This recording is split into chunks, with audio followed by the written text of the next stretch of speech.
A arte da guerra. Sun Tzu. Capítulo 11. 9 tipos de terrenos. Um bom líder em guerra é como uma cobra que habita a montanha. De acordo com a lei de como usar os soldados, o campo de batalha pode ser dividido em 9 tipos de terreno: disperso, leve, disputado, de ligação, de intersecção, pesado, destruído, estreito e de morte.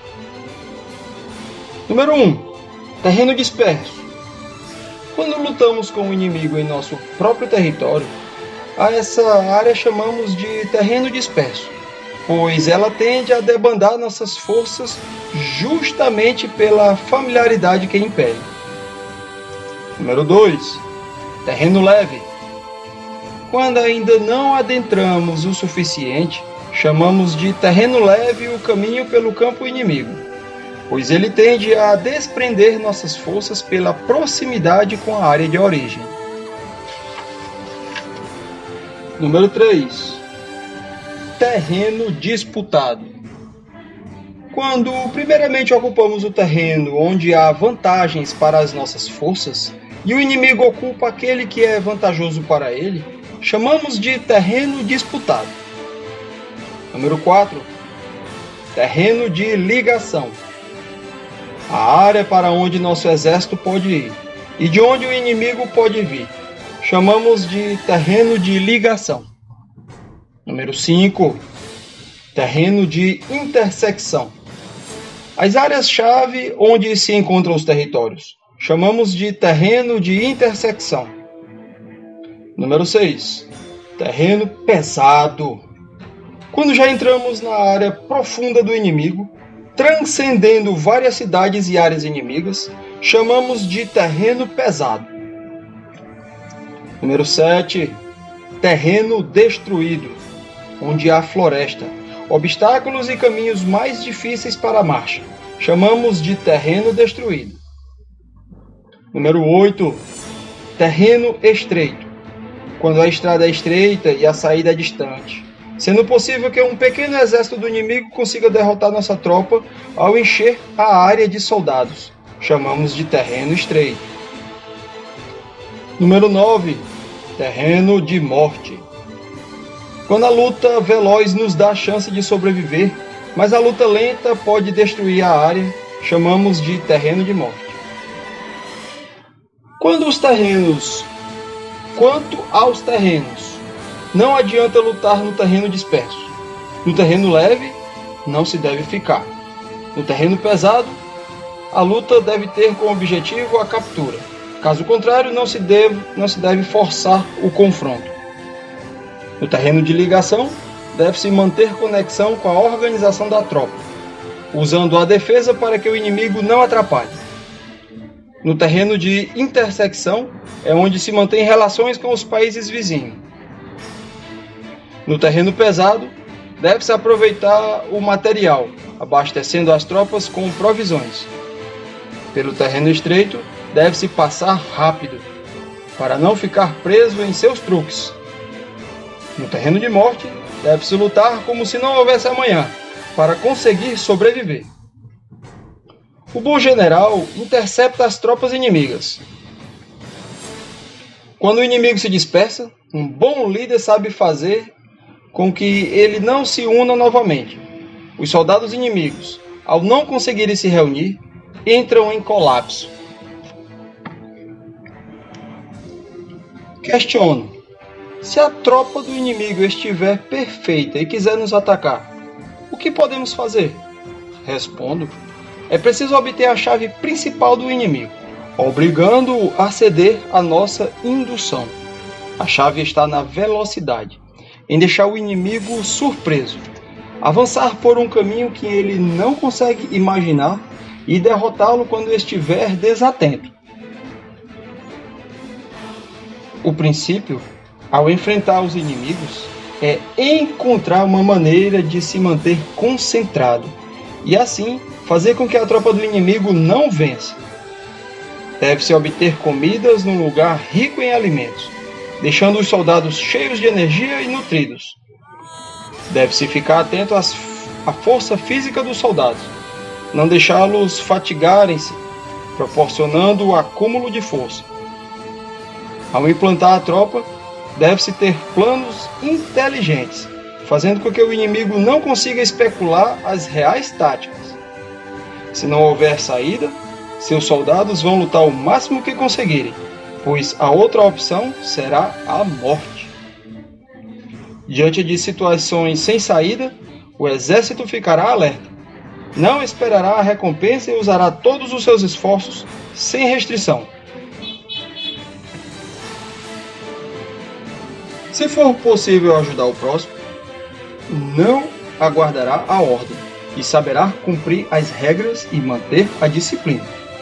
Até que a morte o alcance, é preciso eliminar a superstição e as dúvidas da tropa. Assim, os soldados da tropa abandonarão suas propriedades. Eles não terão medo do sacrifício, mas não por não quererem mais viver. Quando as ordens forem dadas, eles se sentarão e as lágrimas molharão a sua vestimenta, colocando o exército numa situação desesperada, até a concentração aumenta. O que deixa os soldados mais corajosos é vencer ou morrer. Um bom líder em guerra é como uma cobra que habita a montanha. Ao ser atingida em sua cabeça, ela ataca com a cauda e vice-versa. Questiono: a tropa consegue ser igual a uma cobra? Respondo: sim, consegue. As pessoas do sul da China, do estado Hu, odeiam-se. Mas se estiverem no mesmo barco para atravessar o lago e vier um vento muito forte, ajudam-se dando as mãos. Não é confiável amarrar os cavalos e esconder as tropas a fim de deixar a tropa estável. A tropa deve trabalhar unida. É a forma de organização e de comandar que faz com que o forte e o fraco tenham o mesmo esforço e a mesma efetividade. Quando tudo está em ordem, o general conduz o exército como se fosse uma única pessoa que ele puxa pela mão. Para comandar o exército, é preciso manter a calma e ser pensativo, solene. Deve-se tapar os ouvidos dos inimigos, fazendo com que eles não percebam as estratégias militares. É preciso sempre alterar o modo de combate, renovando as táticas e fazendo com que o exército inimigo não consiga especular sua intenção. Os bons generais sobem a escada e depois a atiram fora, queimam o barco e quebram o exército, determinando sua morte. Espantam o rebanho, para lá e para cá, deixando-os perdidos. Reunindo os soldados e avançando para cima, leva-os a um lugar perigoso, onde lutarão ao máximo. Os bons líderes adaptam-se. Sem conhecer as intenções do estado vizinho, não é possível fazer alianças. Para comandar um país, é preciso conhecer suas florestas, seus obstáculos e seus terrenos íngremes. De outra forma, não seremos capazes de transformar os problemas em vantagem. Aquele que, ao usar o poder dos 9 tipos de terrenos citados acima, não entender um deles, não pode ser considerado o líder da tropa.